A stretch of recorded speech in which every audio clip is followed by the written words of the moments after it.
Don't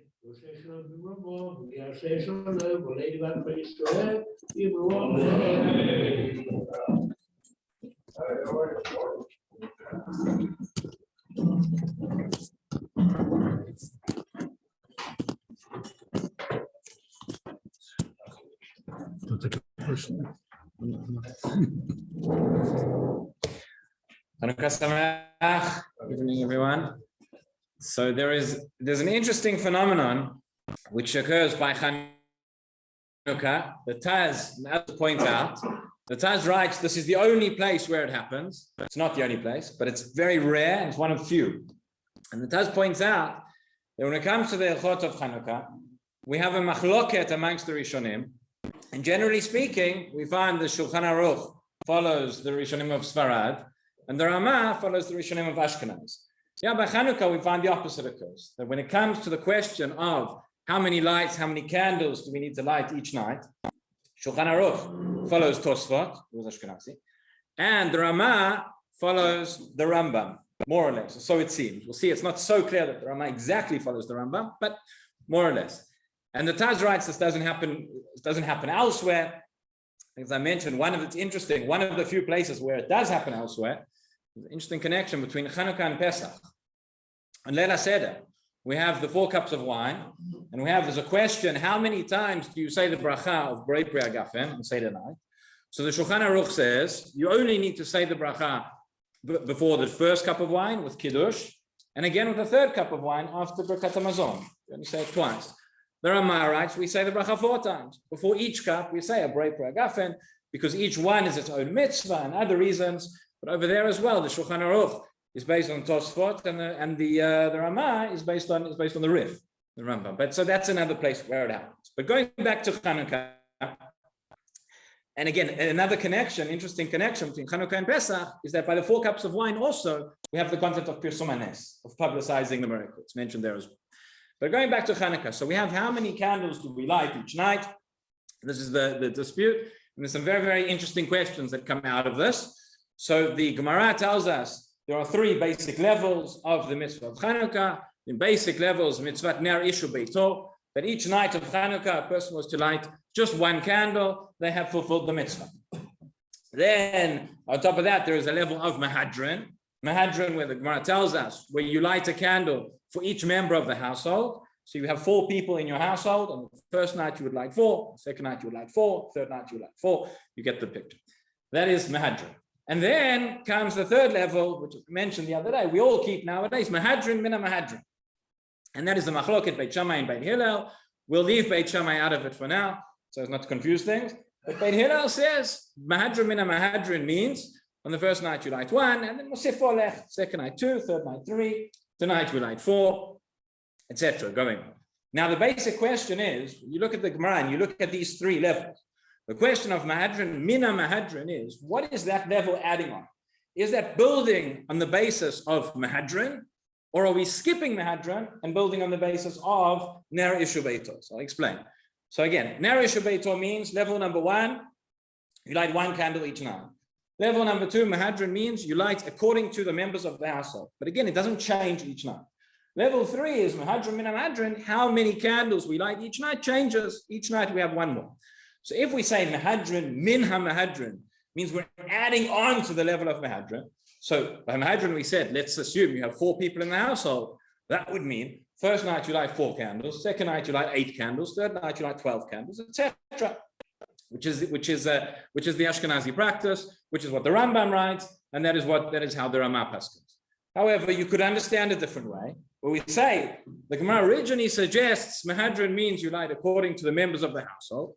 However, there is a better way. There is a choicer way of fulfilling the mitzvah. Mehadrin mina Mehadrin. You start with 1 and you go up to 8, meaning it's better to go from 1 to 8 than lighting according to the number of people in the household. So forget about Mehadrin. We're just saying Mehadrin mina Mehadrin means you can have 6 people, you can have 10 people in your household, whatever it is. First night you light 1 candle, second night 2 candles, all the way up to 8. That's how Tosfot understands, and that is the way that the Shulchan Aruch paskens. So first question is, what is the difference? How do the Tosfot and the Rambam understand Hidur mitzvah differently? Why is it then according to the Rambam, we would add on to the Mehadrin, we would light even more candles than that. And according to Tosfot, we would just say, no, we go up to 8. What comes out of this is that Mehadrin and Mehadrin might actually be lighting less candles than the Mehadrin. That's question number 1. Question number 2, so I mentioned that the Ramah, the Taz says the Ramah pasken is like the Rambam. The Ramah pasken is very similarly to the Rambam, but there's an important difference, which is the following. The Ramah writes, and this is the Ashkenazi practice, that each member of the household lights candles each night. So the first night, each member of the household lights 1, and the second night, each member of the household lights 2, etc. It's not what the Rambam does. The Rambam, when he brings it, he says that on each night, the Balabayit, meaning one person who is lighting the candles on behalf of the entire household, will light the number of candles according to the members of the household. So if we have 4 people in the house, the first night, one person will light 4 candles. The second night, that one person will light 8 candles. So that's the machloket between the Ramah and the Rambam. I mean, who's doing the lighting? Who's lighting the candles? According to the Ramah, who comes later, says each member of the household lights for themselves the 1 through 8. According to the Rambam, no, it's one person, it's the Balabait who is lighting on behalf of the entire household, is lighting more candles. So those are the two questions. So what it seems to be is that we have a 3-way machloket over here. We're mixing up Rishonim and Achronim, but we have a 3-way machloket in terms of what is Hiddur mitzvah, in terms of how we fulfill the mitzvah Mehadrin and Mehadrin. In terms of question number 1, in terms of what is the greatest Hiddur, so there's 2 ways you could look at it. Simpler way probably of looking at it is to say that the more candles you have, Mosif v'holech, right, Ma'alim b'kedusha, however, is one of the answers the Gemara gives, is that the greater Hiddur is simply you have more candles. So the level of Mehadrin says we increase the number of candles based on the members of the household. Mehadrin and Mehadrin says we increase it even more based on the nights of Channuka and the members of the household. The more candles you have, the more light, the greater Pirsum is. The other way of looking at it, and Tosfot understands, because again, it could be if you have, let's say, you have 6 members of the household. So according to the level which is Mehadrin, you would light 6 candles each night. According to Tosfot's understanding of Mehadrin and Mehadrin, you would light 1, 2, 3, 4, 5, 6. So for the first 5 nights of Chanukah, you would actually light less candles than the Mehadrin. So what's the greater Hiddur here? So you have to say that according to Tosfot, it's not just about having more candles, not just about having more light, but it's the fact that the number of candles you light makes it more recognizable which night of Chanukah it is. It makes it more recognizable how long the miracle went on. When we see that there's 5 candles, we remember there was a miracle for 5 days. We see there are 6 candles. We see there's a miracle for 6 days. Nowadays, you have to remember as well that in the days of the Gemara and in the Rishonim, they probably weren't lighting in Chanukiot like this. They just had different candles. So you just see, now it's very, very clear. You look, you don't have to count. You can see immediately how many candles we have. So we essentially have this Mehadrin and Mehadrin, the way we light, we have more candles and it's recognizable. We have all of this. So that is in terms of machloket number 1. What about machloket number 2 between the Ramah and the Rambam? Why should it make a difference who lights? Why can't every member of the household light according to the Rambam? Why, according to the Ramah, is it not one person? So there's another question that we can ask, a basic question many of the Achronim discuss over here about Chanukah, which is the following. We began by saying the basic mitzvah in our Isha Beito is 1 candle each night. So whatever night of Chanukah it is, the first person, the Balabait, begins to light, he's lit 1 candle. The moment he's lit that candle, everybody in the household has fulfilled the mitzvah on a basic level. Certainly by the time he's finished lighting, and the Magen Avraham writes this, he says 1 candle, you fulfilled the mitzvah, Me'akaradin. Any candles we light beyond that are hiddur. So here's the question. If the first person begins, the Balabait, he makes the brachas, and he lights the candles, then he finishes. Okay, we give the shamash over to person number 2, member of the household, who's now going to come and make a bracha. How can you come and make a bracha? You've already fulfilled the mitzvah on a basic level. You're now adding on to it. You're adding on to hiddur. Where do you have the right to come now and start making the bracha again and start and carry on lighting the candles? Okay, so that might be why the Rambam says It's only one person. The first person says the bracha, lights the candles, and so it goes. But there are a number of different ways of understanding this. Let me mention maybe one of them tonight, maybe two. We'll see what we have time.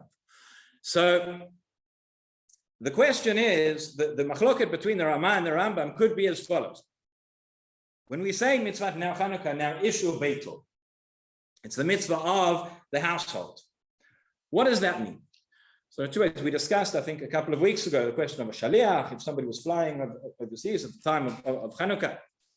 So one way we could look at it is that the mitzvah of the household means the following. Normally speaking, we look at mitzvot, we say each individual has an obligation. Yeah, there is no individual obligation. There is a mitzvah on the household. Whoever's a member of that household, once the candles in that household have been lit, by virtue of the fact you're part of that household, you've fulfilled your mitzvah. And according to that, once the balabait has started lighting, so it's very difficult to say that anybody else, it's not dependent on intention, it's not dependent on kavana, or anything. You don't have a specific individual obligation. The household has, the candles have been lit, and that's that. It would work very nicely according to the Rambam. We could look at it on the other hand and say, Ner Shiur Beito, it's the mitzvah of the household means, yes, each individual within the household has an obligation. Okay? You can fulfill that mitzvah, whether it's by shlichut, whether it's by agency, whatever it is, that one person in the home is lighting the candles for everybody, and therefore discharging each individual within the household of their individual obligation within the household, but each one has their own chiyuv. And if we say like that, then we could say that if each member, that's what Rabbi Kenigsberg writes, he says if the other members of the household don't intend to fulfill their obligation when the balabait lights, so then they can come later and say a bracha and light it. That's what Rabbi Kenigsberg writes in a tshuva. He says the other members of the household would have to have in mind, or the balabait would have to have in mind, that he's just lighting for himself. He's not actually lighting for them. And then they can come, that's the only way they can come along and say the bracha afterwards. That is one explanation. But it's quite a chiddush of Rabbi Kenigsberg to come and say that everyone has to have in mind not to be yotzei the first time when the balabait lights the candles. So therefore, there are others who say with a different explanation that maybe the question, maybe the machloket between the Rama and the Rambam is this: can you say a bracha when you're fulfilling Hidur mitzvah? Right? You've already fulfilled the mitzvah on the basic level. You're coming along to add something. You're coming along to add Hidur mitzvah. Could you say now come and say the bracha on that or not? According to this explanation, the Rambam would say no, and the Rama would say yes. Explanation number 3, and I'll just end with this, is that maybe that's not maybe they aren't arguing about that. But generally speaking, whether you can come and say bracha and Hidur mitzvah, it's a different question. But it could be, Rabbi Shavais writes this in his Shiurim. He says that by Chanukah, we find something, a Hidur mitzvah, we don't find by any other mitzvah, where the Hidur is part of the definition of the mitzvah itself. You have these 3 levels. So he says, when Chachamim established that there is a level, a way of fulfilling the mitzvah, like Mehadrin and Mehadrin, built into that was that, yes, normally we'd say a person, you just light one candle, the whole household has fulfilled it. But Mehadrin and Mehadrin, part of it, the way it was established, was that each member can light and each member can say the bracha for themselves, and that is our custom. Rabbi Chananya ben Akasha אומר, רצה הקדוש ברוך הוא לזכות את ישראל, לפיכך הוא בא להם תורה מצוות, שנאמר אדוני חפץ למען צדקו, יגדיר תורה בידו.